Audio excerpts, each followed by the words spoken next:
What made you quit a job on the spot? Back in 1998 I was working for Dell selling computers over the phones. People were not quite ordering online yet. Anyway, it was so easy. I was making close to $100,000 a year BC of how the commission structure was. Living in Austin as a 23-year-old. So one day my manager asks me to train a new team of salespeople because I was one of the top sellers on the floor every month. I turned this group into the most badass sales team. My crew of 8 were all in the top 20 every week and were kicking ass. After 2 months, I show up on a Monday and none of the salespeople are there except my team and a bunch of other new faces I hadn't seen before.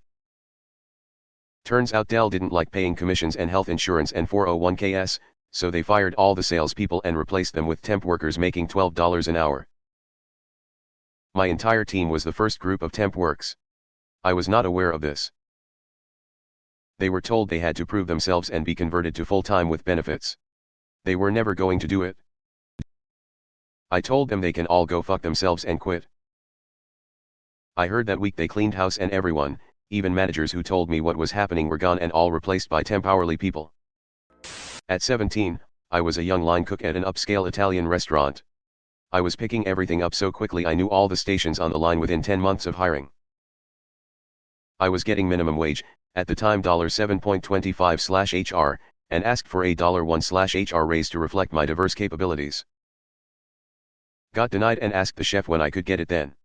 She said, "You're too young for a raise, just be happy with minimum wage." In response I said I may have to start looking elsewhere for a job who'll pay me what I'm worth. She then said, "Don't you know how expendable cooks are? If you leave I can replace you on the spot." So I did. A Sunday evening dinner service, very busy. At the height of the night I and my friend who I got hired took off our aprons and walked off the line towards the front door. He came with me in solidarity, plus I was his ride home. Felt good for a day or two, but I've never quit that way ever since. Been in the service industry for 23 years now. My first job in high school was washing dishes at a pub. I got it so I could buy my GF a necklace that she wanted as a Christmas present. Come nigh they decided to put one person on dishes for a packed evening. I was quickly inundated. Close at 10 p.m. and at 11 p.m. I'm still doing dishes and this fat bitch chef is watching me laughing about how I'm not gonna be able to spend the New Year moment with my little girlfriend. I just said I just remembered I don't need to do this and walked out of that place and never went back. I'll never know that freedom again, haha. I had a very stressful job and was expected to answer Slack messages from my boss at any time, or I would be fired. He was in a different time zone so often I would be woken up at 3 a.m. being yelled at to do something. One day in the office, he was talking shit about me on Slack and accidentally posted it to a channel I was in. I was killing myself for this guy and he didn't even appreciate it. I packed up and left, best thing I've ever done. Total opposite, but it's still a good story emo. I worked at a very dysfunctional family-owned company. They put me on probation because the family member, my boss, in charge of IT convinced everyone else he was a genius and could do no wrong, so whenever something happened bad related to IT he'd just blame his underlings and everyone in power agreed with him.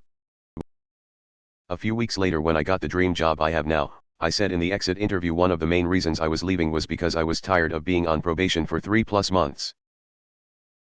They'd actually taken me off probation but never told me. I still would have left regardless, but the fact that they never got around to saying hey we're not about to fire you blows my mind. Owner pulled a gun, unloaded, on us during training to prepare us for armed robbery. I worked as a manager in this really awesome cafe/bar. My interview was basically drinking a bottle of wine with the owner whilst chatting. Totally relaxed vibe, local artwork on the walls, which she sold for no commission, indie music as background noise so you could still have a conversation, etc. One of the guys who worked there was in a band and would often go on tour, and she always made sure his job was waiting for him when he got back. Fast forward 3 years and she became pregnant with twins and decided that she wanted to be a Sam, so she sold the place to a young guy who purchased it as a gift for his fiancée. A nice gift, no. But it soon became apparent that he did this because she couldn't actually hold down a job due to even the most simplest of tasks being entirely beyond her. It took me 4 weeks to teach her how to use the coffee machine. She spent the evening shifts giving freebies to her mates and she totally gave up on using the Panini machine. After finally mastering the coffee machine, she announced that they were going to be redecorating, so we would either have to take a week off unpaid or use our holiday time. Everyone was forced to use the holiday time.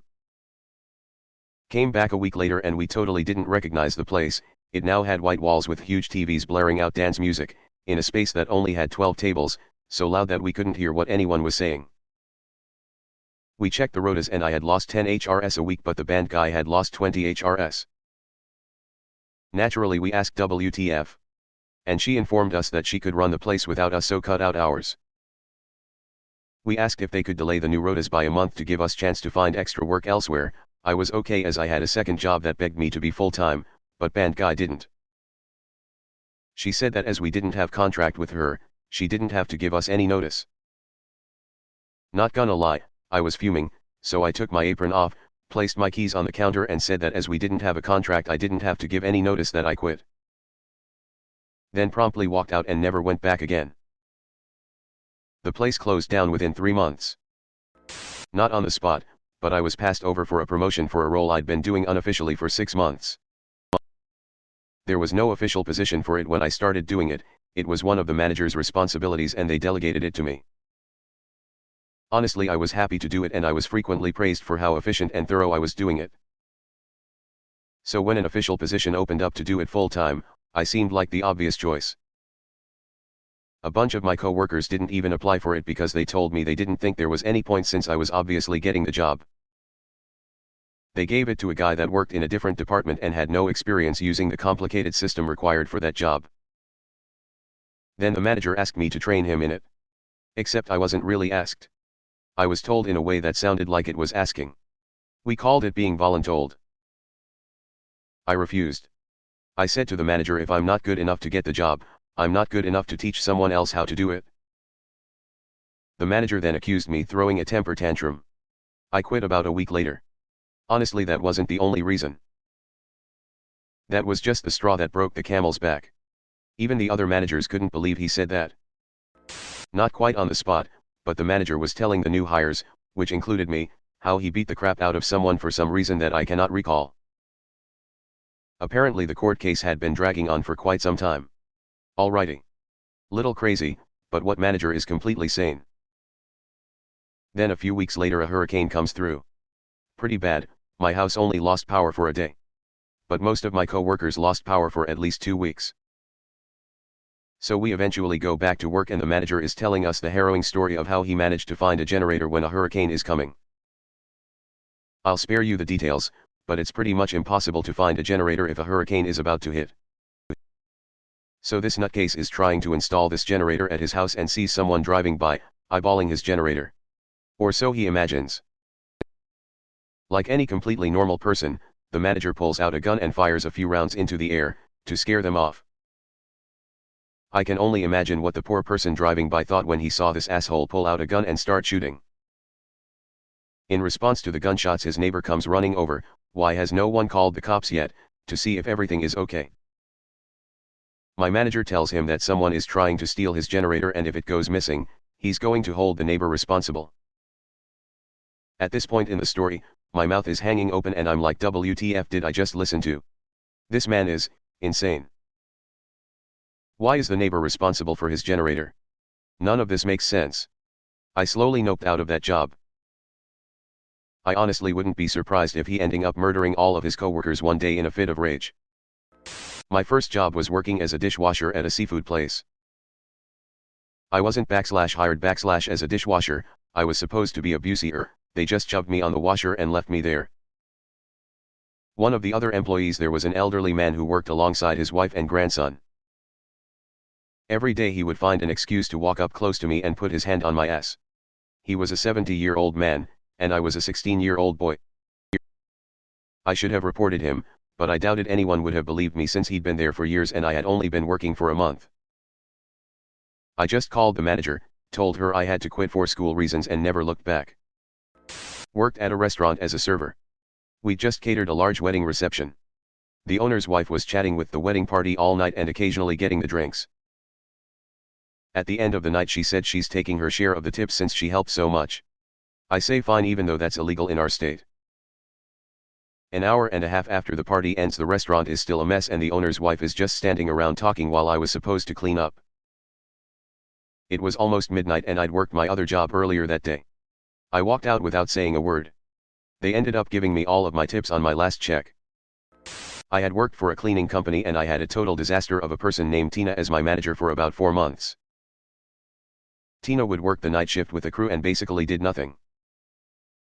She would leave the majority of the work for me to do during the day when it was a lot harder to do as I had my own list of duties as well as whatever she left for me from her own list.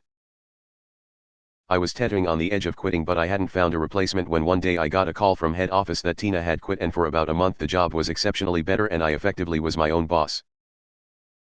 Things were going remarkably smooth for again, about a month when I got a text message from Tina asking me to do a bunch of extra stuff. I called the owner and they told me that Tina had approached them about coming back and that they were rehiring her in her former position, and I literally just packed up and walked out about an hour into my shift. I had zero intention of working another minute for that woman and held to it. The debt relief law firm I worked for stole $19,000 in incentives for a young family that was in distress and losing their home. It was soaked up in bogus attorney fees and high-fived about in the office. I was hired to do payroll and accounts at a small welding/engineering firm. Entering the timesheets and checking them against rosters, and I realized that the tight arse owner had been shorting employees almost 3 hours each week by not paying them for toolbox talks and all that stuff. Printed the proof, told the boys in the workshop, and walked straight out. Emailed the resignation from my car. I had a boss scream, "This is a dictatorship," and I'm the dictator, in a meeting while slamming his fist on the desk.